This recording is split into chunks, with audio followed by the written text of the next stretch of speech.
Tere!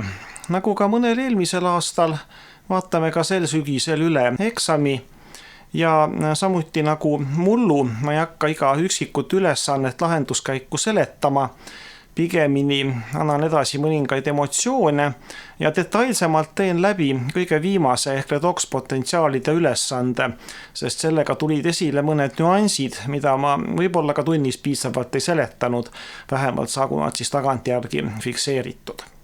Enne aga, kui läheme konkreetsete ülesannete juurde, vaatame, kuidasmoodi jagunesid meil hindepunktid. Nagu ka mitmed minu kolleegid on tähele pannud, on tänavune ehk siis sügis 22 tudengite vastuvõtt paarist eelmisest aastast, kuidas me ütleme, mõnevõrra nõrgem. Ja see kajastub siin ka eksami tulemustes. Me ise oleme kahtlustanud, et kas see on nüüd koroona aastate lünk, mis on ülikooli jõudnud, et võib-olla osadel tudengitel ei ole nii head õpioskusi, õpiharjumusi või on asi milleski muus. Nagu me siit ka näeme, siis iga tulp näitab antud punktiga lõppevat vahemikku, ehk siis 15 punkti tulp näitab neid, kes said 14,1 kuni siis 14,99 või 15 punkti ja nii edasi. Ja nagu näete, kõige levinumad punktisummad jäävad sinna 4, 5 ja siis ka 7 punkti juurde. Ja kõrgemaid punktisummasid saavutati suhteliselt vähe, kuigi teisest küljest näiteks 14 kuni 15 punkti saavutasid tervelt 6 tudengit, seda ei olegi nii vähe, kokku sooritas eksamit umbes 80 või võib-olla natuke alla selle osaleja.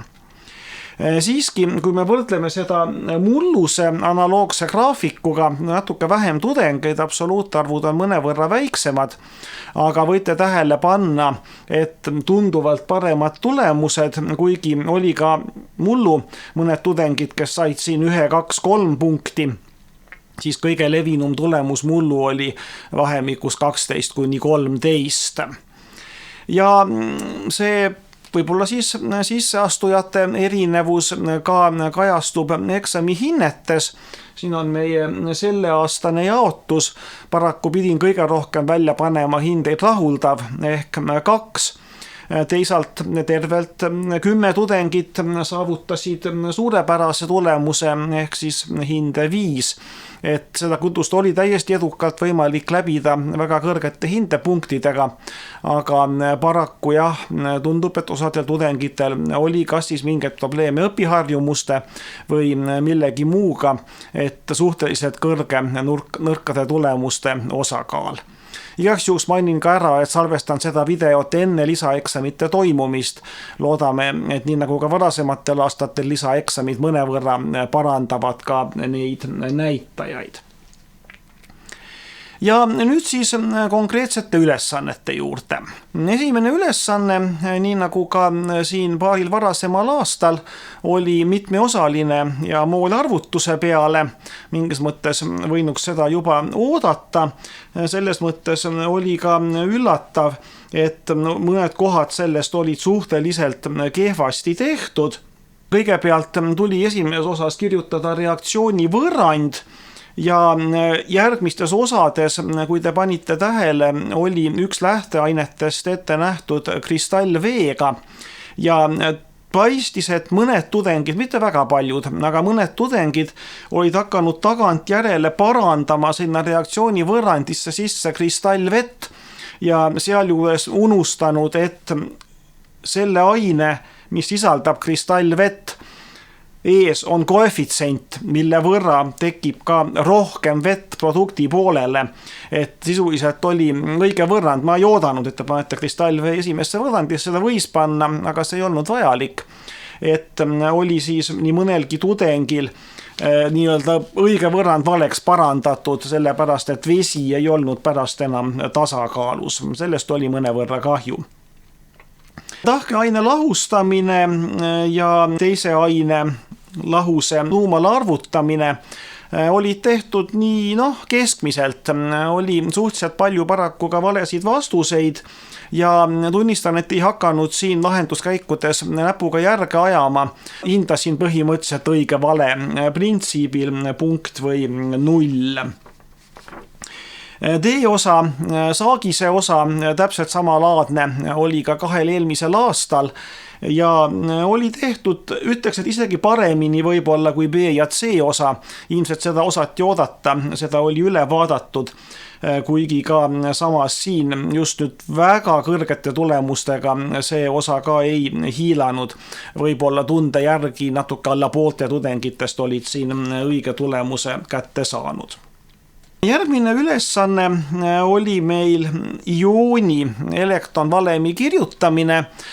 Võib-olla natukene sellise nüansi peale, ehk ei olnud see minu poolt kõige õnnestunum ülesanne, aga põhimõtteliselt tuleb siin teada, et aatomite ioniseerimisel läheb ära kõigepealt kõrgema peakvantarvuga, ehk siis kõigis variantides oli mingi D-element, lähevad ära kõigepealt S-elektronid, tüüpiliselt siis 4S nendes elementides, mis siin ülesandes oli, et panin pool punkti võimalikust 1 maksimumpunktist nendele, kes olid elektronid küll õigesti kokku lugenud, aga olid siis S-kihi puutumata jätnud ja elektronid D-kihilt võtnud. Et see oli selline nüanss, mida me ilmselt ülearu just loengus ajutustunnis ei rõhutanud, et selles mõttes võib-olla minu poolt ka kerge möödapanek selle nii-öelda ülesande teema valikul. Kolmas ülesanne, aatomite asetuse ehk molekuli kuju ja hübritisatsiooni määramine, analoogne ülesanne on meil olnud ka varasematel aastatel, selles mõttes see ülesande tüübina ei tohiks olla olnud väga uudne ja samuti nagu ka varasemalt olin seegi kord üllatunud, et nii mõnigi tudeng oli hübritisatsiooni määranud õigesti, aga molekuli kuju mitte.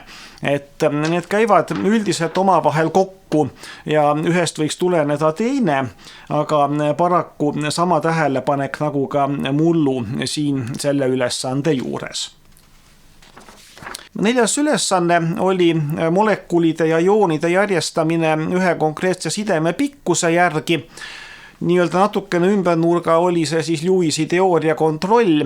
Osades molekulides või ioonides oli meil resonantsi struktuurid ehk tuli mitte täisarvuline sidemejärk ja kui see nüanss oli ära tabatud, siis tuli ka see ülesanne õigesti välja. Ülesanne oli võib-olla kõige paremini tehtuid, suhteliselt palju oli õigeid vastuseid ja kuna siin on küllaltki vähe variante, kuidas üldse saab 3 asja järjestada, siis siin hindasin taas õige-vale printsiibil, kui oli kõik õige 2 punkti, kõik muud variandid 0 punkti. 5. ülesanne oli meil gaaside peale ja manomeetriga, ehk siis arvestada sellega, et kui meil manomeeter näitab õhu käes 0, siis see tegelikult vastab rõhule 1 atmosfäär.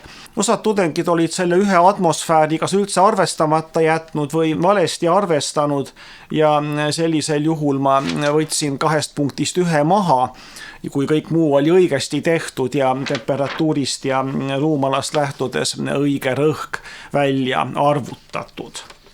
6. ülesanne entalpia, siseenergia, töö ja soojuse peale erinevates variantides on see meil olnud kas siis kontrolltöödes või eksamitel juba aastaid ja oli ka üsna hästi tehtud, eks siin tuli ikka märgivigu ette. 2 vastust kummagi märgivea eest hindasin poole punkti võrra madalamaks ja muideks nii siin kui mõnes teistes ülesandes ikka veel või juba jälle vahel olid ühikud puudu. Ühikute puudumist siis ka hindasin konkreetses ülesandes näiteks poole punktise hinde alandamisega.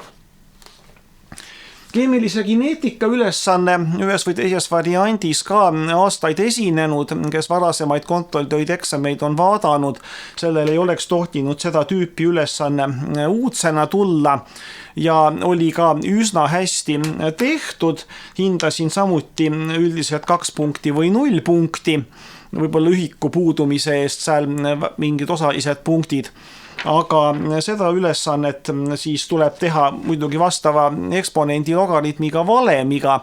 Üksikud tudengid olid püüdnud seda kuidagi lihtsalt 2-ga jagamisega teha, mis loomulikult ühest küljest ei ole korrektne ja ei anna ka õiget vastust, et need siis paraku tulid 0 punktiga.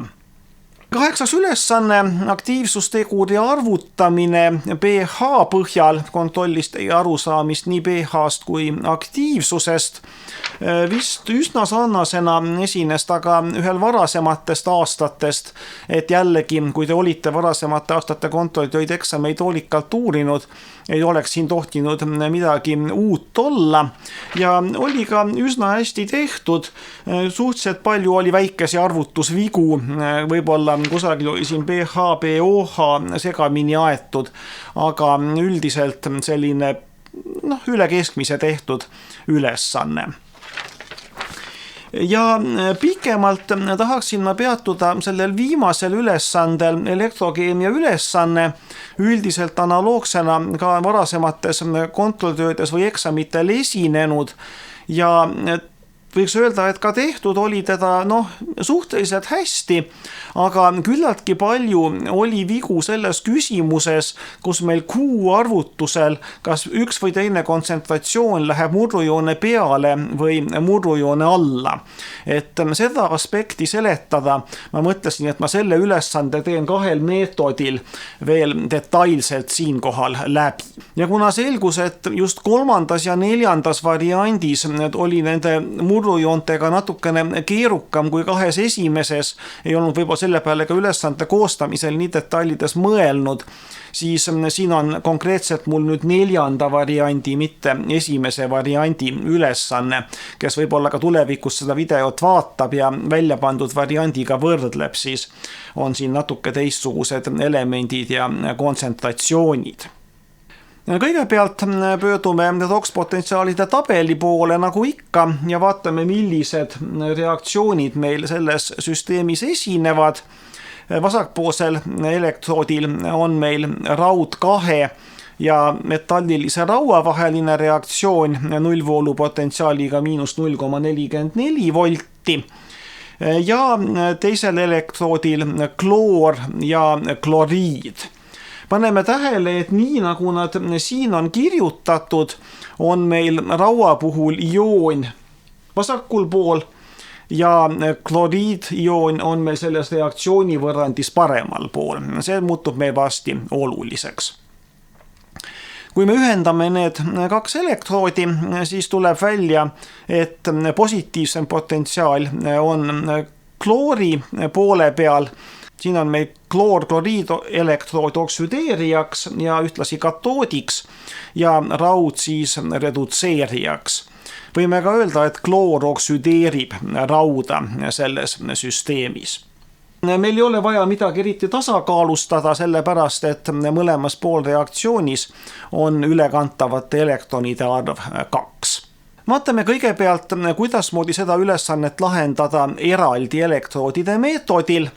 Ja mida tasub siinkohal silmas pidada, on see, et kui me teeme eraldi elektroodide meetodit, siis meil kummalgi poolreaktsioonil on oma Q, mis tuleneb sellest kujust, nagu see poolreaktsioon siin kirjas on. Ehk me ei arvesta sellega, et tegelikult üks neist 2 reaktsioonist toimub vastassuunas tegelikus elektroodis. Tundub, et see oli asi, mida siin ka 2022. aasta eksamil kohati ei osatud õigesti tähele panna. Niisiis, kui me selliselt teeme, vaatame kumbagi elektroodi täiesti eraldi. Meil on siin raud elektrood potentsiaaliga -0,44 volti ja Nesti võrrandis, kuna meil raudioon on lähteainete poolel, siis tuleb tema siin Q avaldises meil 0,09, mis on siis ülesandes antud aktiivsus, tuleb meil murrujoone alla, sest raudioon on lähteaine. Kui me teeme arvutust kloori elektroodi jaoks, siis jällegi me ei pööra midagi ümber, kloriidioon, näete, on meil produktide poole peal ja sellest tulenevalt kloriidiooni aktiivsus tuleb murrujoone peale ja kuna siin on ka koefitsient 2, siis lisaks sellele ruutu. Et selliselt arvutades me saame need arvud, mis siin näha on, ja kokku tuleb meil summaarne nullvoolupotentsiaal 1,812 volti. Esindame siin siis ühe täiendava komajärgse kohaga, kuigi meil standardpotentsiaalid on 2 kohta peale koma, see on siis arvutuskäigu täpsuse kontrollimiseks.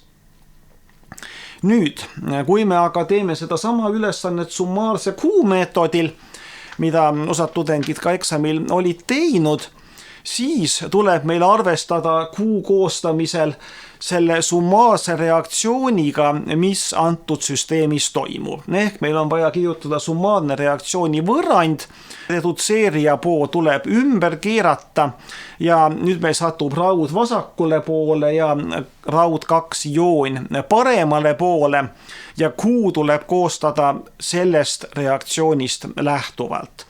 Ehk kuna meil gaasiline kloor on standardrõhul ja raud on puhas tahkeaine, nende aktiivsused on ühed, meil on ainult produktide poole peal antud juhul need ülesandes antud aktiivsused ja näete siin Nernsti võrrandi avaldises tuleb meil mõlemad aktiivsused murrujoone peale. Kui me paneme nad kuidagi teisiti, siis me ei saa õiget tulemust, kui me nii paneme, me saame täpselt sama tulemuse kui teisel meetodil arvutades.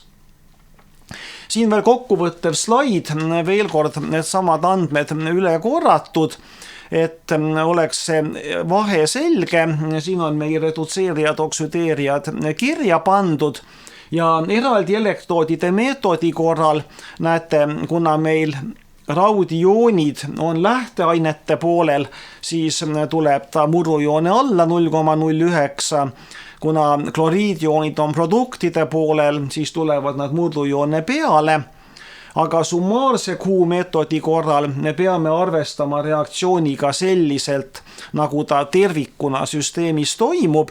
Ja sellisel juhul meil on mõlemad ioonid produktide poole peal ja Nernsti võrrandis tulevad nad vastavalt ka murrujoone peale. Et selline nüanss, mis nii mõnelgi tudengil ka eksami tulemust mõjutas paraku ja ma vaatasin selle ülesande puhul tõesti kõigil mustandisse ja kui see oli ainus viga, et oli selle murrujoone peal all või ka võib-olla astendajaga eksitud, siis kuigi lõppvastus oli vale, ma panin nendele kõigile 1 punkti. Sellega selleks korraks kõik. Kohtumiseni juba uutes õppeainetes ja magistrantuuris. Tänan kuulamast!